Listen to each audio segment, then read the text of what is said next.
there's an antenna out. I want to do a deeper look into what a meme is. And this will be the vibration to go into the book of vibrations, a book I'm putting together that I'm praying how to organize it. And someday in the universe, it will be a book out there for everybody to read into the novelty of all time. And a meme, there's something that I missed in my last video, and it's probably the most important part of what a meme is. Memes are very universal. They're vibrational, and they can pass through DNA, a natural process. They can pass through ideas. What they are is wavelengths that resonate with each other. And so, when you think of your thoughts, all the thoughts you have, they come from a place where everybody can connect to. And when you connect into that thought, when you connect into that meme, you're connecting into it with the power of everybody who has that meme, everybody who's resonating with that meme. And if it's a virus meme, it will deteriorate. And if it's an inspired meme, it will create and expand and flourish. So picture a place in the sky, or a place in your brain, any representation will do, where these memes are formed.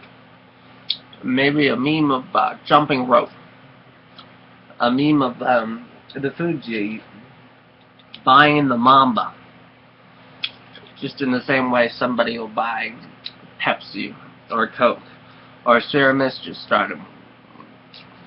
It started out as a brainchild, somebody's idea, and expanded as they resonated it.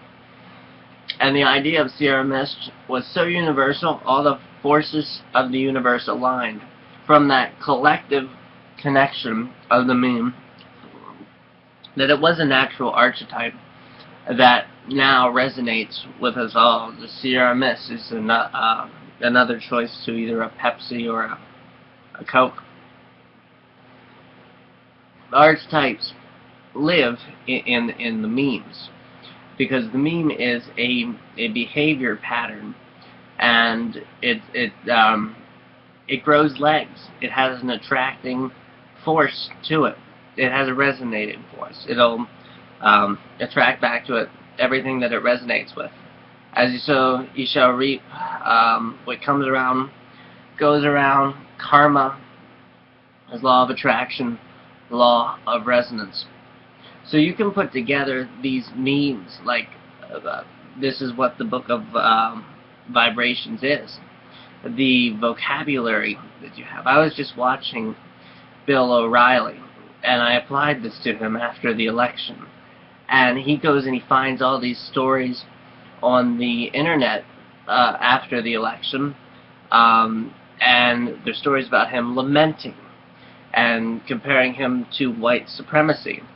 And so he's sitting there, so now I'm David Duke, I'm a white supremacist. And you can see how your thoughts attract back to your own reality. So yeah, he is attracting these thoughts. You hear these things come out of his mouth because he is a receptor on the vibrational length of these memes of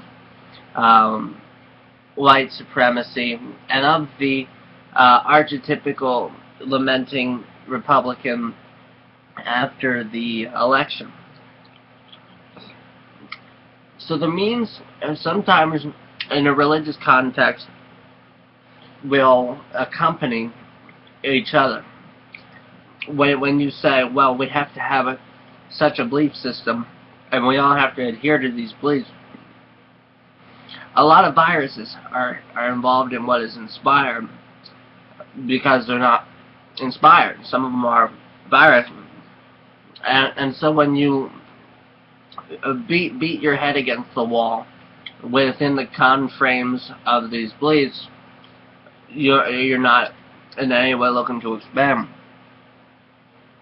And this is another nature of memes, is they are redemptive. They're trying to get you to that place where God will find you. You can beat your head against the wall so many times, so many ways, and then if it is inspired, if you're on that upshoot of inspiration, things that resonate around you in your time here on earth will look pretty and pleasant. But there is an evolving nature of our thoughts, and that's what it is in thoughts. One thought, after you have an original thought and they have an attractive wave of thoughts, you learn more.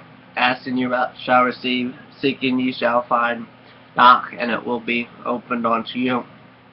So where you are at the end, if you went into it with a resonating positive, a resonating inspired leap without validation and without inner head dialogue that is looking to validate itself, and it's just pure, like a piano, resonating with all the higher octaves, it will take you to a place where you're better off than where you were before in your inspiration. So it is an evolving. And so let's put these pieces together here. Now, what a meme is. The biggest meme in us all is God, is our creator.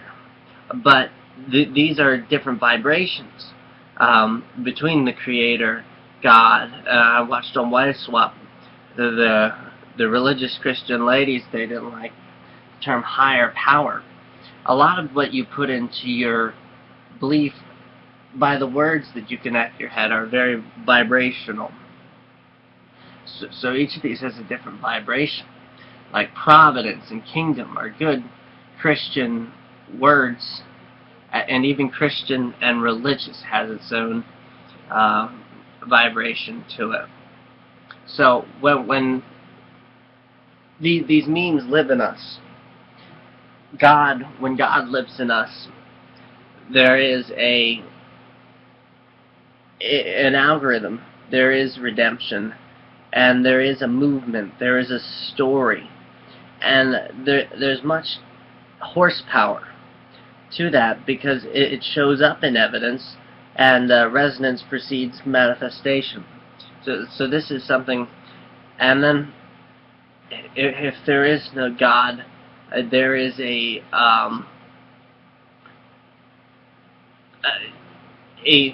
perhaps from an ego base, it seems like a cathartic victory, and I understand it, but there's never that connective power. And even some people who are religious, they don't see that connective power, that meme, that God's child, it lives in each and every one of you. Another meme, college. Everybody has that algorithmic nature. See, algorithms can become a higher meme of send your kids to school, then they go to college, they bring out a lot of money, and these are all connected as like a belief system. So when you put memes of higher horsepower within you, shows that you watch, music that you listen to, you can quickly go into a Beatles meme. If people are walking along and you resonate somehow in the universe, a conversation will start, or a song will be on the radio, and you'll both connect to that Beatles meme within you, and it might find you on your day and on your path. So that's the vibration of memes, and I think that's a word with a lot of horsepower, because you can watch how people algorithmically connect their memes together. And so in coming up with an order to the Book of Vibrations, this is one of the primordial words